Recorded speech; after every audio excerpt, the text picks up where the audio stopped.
अस्सलामुअलैकुम वरहमतुल्लाहि वबरकातुह। उम्मीद करता हूँ कि आप सब खैर व आफियत से होंगे। पिछली वीडियो में हमने तख्ती नंबर 22 मीम साकिन के कायदे पढ़े थे। उम्मीद है कि आपने उन तख्तियों पर अच्छे से मेहनत की होगी। चलिए आज की तख्ती शुरू करते हैं। बिस्मिल्लाहिर्रहमानिर्रहीम। तख्ती नंबर 23 इक़लाब। तनवीन या नून साकिन का कायदा नंबर 3। तनवीन या नून साकिन के बाद बा आए तो नून को मीम से बदल कर गुन्ना और इख्फा के साथ पढ़ेंगे। इसको इक़लाब कहते हैं। ठीक है, इतना समझ में आएगा। अब यहाँ समझने की कोशिश करेंगे। वो क्या कह रहे हैं कि तनवीन या नून साकिन के बाद यहाँ पर देखिए नून साकिन है, यहाँ पर 2 ज़बर की तनवीन है, 2 ज़ेर की तनवीन है और यहाँ पर भी 2 ज़ेर की तनवीन है। यहाँ पर नून साकिन है। तो तनवीन या नून साकिन, तनवीन बोलते ही आपको 2 ज़बर 2 ज़ेर 2 पेश याद आनी चाहिए। और नून साकिन बोलते ही जिस नून पर सुकून हो उसको नून साकिन कहते हैं। इसको याद करना है। तो तनवीन व नून साकिन के बाद क्या हो? बा हो।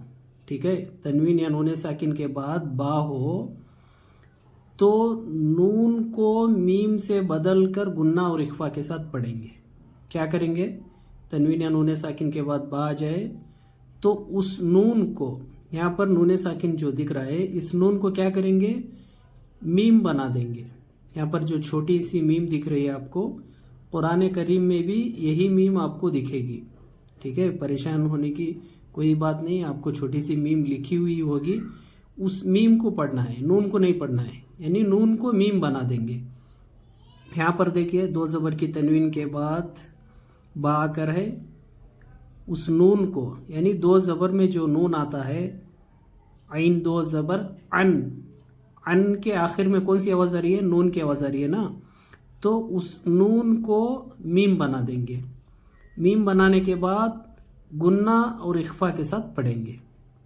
ठीक है, अब देखिए हिज्जे कैसा करता हूँ। मीम मीम ज़बर मम। ठीक है, मीम नून ज़बर नहीं पढ़ना है।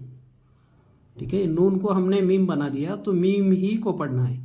मीम मीम ज़बर मम, गुन्ना और इख्फा के साथ पढ़ना है। अब यहाँ पर कैसे हिज्जे करेंगे? आइन मीम 2 ज़बर, अन नहीं पढ़ना है। मीम मीम 2 ज़ेर मीम, इसी तरह हर एक में। तो चलिए शुरू करते हैं। पिछली वीडियो में हमने मीम साकिन के कायदे पढ़े थे। वहाँ पर इख्फा शफवी को पढ़ा था। ठीक है, इख्फा शफवी किसे कहते हैं? कि मीम साकिन के बाद बा आ जाए तो गुन्ना और इख्फा के साथ पढ़ेंगे। देखिए यहाँ पर भी मीम साकिन है, उसके बाद बा आकर है, इसलिए गुन्ना और इख्फा के साथ पढ़ेंगे। यहाँ पर भी वही कायदा है। नून साकिन था पहले, नून साकिन को मीम साकिन बना दिया तो मीम साकिन हो गई। तो इस मीम साकिन के बाद बा आकर है, यहाँ पर भी गुन्ना और इख्फा के साथ पढ़ेंगे। मीम मीम ज़बर मन, बा ज़बर बा, मन बा, खा ज़ेर खी, मन बखी, लाम ज़बर ला, मन बखीला, लाम ज़बर ला, नून सीन ज़बर नस, लनस, फा ज़बर फा, लनस फा, आइन मीम 2 ज़बर अन, लनस फ़अम, बा नून ज़ेर बिन, लनस फ़अम बिन, नून अलिफ ज़बर ना, लनस फ़अम बिन ना, साद ज़ेर सी, लनस्फ़अम बिन नासी, या ज़बर या, लनस्फ़अम बिन नासिया, ता ज़ेर ती, लनस्फ़अम बिन नासियती। जब गोल ता पर वक्फ करेंगे तो हाय साकिना बन जाती है।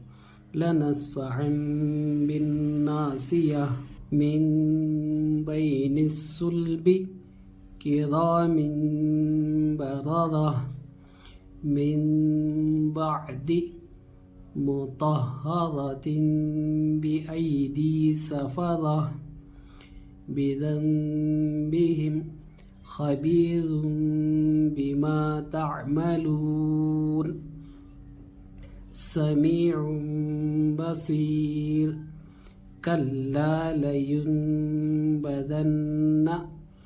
عليم بذات الصدور رجع بعيد رسول بما لا تهوى.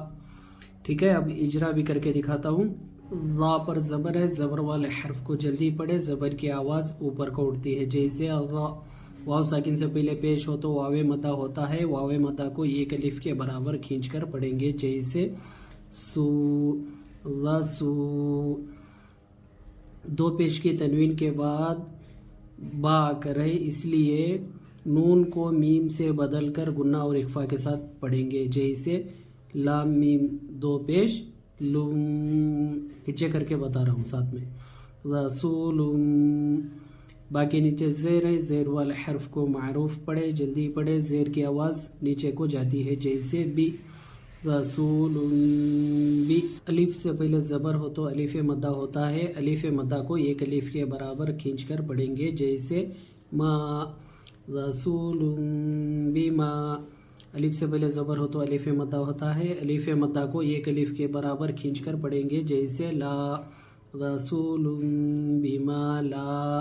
ہا ساکن ہے, ساکن حرف کو اس سے پہلے والے حرف سے ملا کر پڑھیں گے. جیسے تہ رسول بما لا تہ. واو کے اوپر کھڑا زبر ہے, کھڑا زبر الف مدہ کے برابر ہوتا ہے, کھڑا زبر کو ایک الف کے برابر کھینچ کر پڑھیں گے. جیسے وا رسول بما لا تہوا. یہاں پر کچھ نہیں ہے, یا کو نہیں پڑھیں گے, یا سیلنٹ ہے. امید کرتا ہوں کہ آپ کو یہ تختی اچھے سے سمجھ میں آ گئی ہوگی. اگر کسی بھی قسم کا سوال ہو یا ڈاؤٹ ہو, آپ کامنٹ باکس میں لکھ کر سوال پوچھ سکتے ہیں. انشاءاللہ اس کی جواب دینے کی کوشش کروں گا. السلام علیکم ورحمۃ اللہ وبرکاتہ.